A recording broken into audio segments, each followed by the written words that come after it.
هغه قرباني رحمت عالم خپل خاندان قربان کړ بل ځان کې غاښونه مبارک شهیدان کړ صحابه شهیدان شو د امیر حمزه رضی الله تعالی عنہ لشهیدل ګریوان او هغه کټ شوی وګو پوزا چې مشرکینو تینا غاړه کې ځان ته هار جوړ کړو محمد عربي صلی الله علیه وسلم د احد میدان کې خپل پر ګوري شهیدل ګریوان ګوري جگر بهر ګوري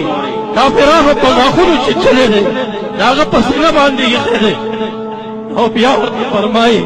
ای زما تر که زما امت کې یو رواج نه جوړېدی ما به ته دفن کړی نه وي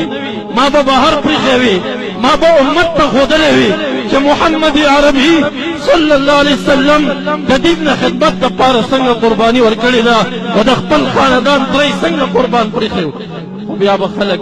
شهیدان نه دفن کوي هغه قربانۍ سترګو کې ونیسئ د صحابو خدمات سترګو کې ونیسئ د تابعینو قربانۍ سترګو کې ونیسئ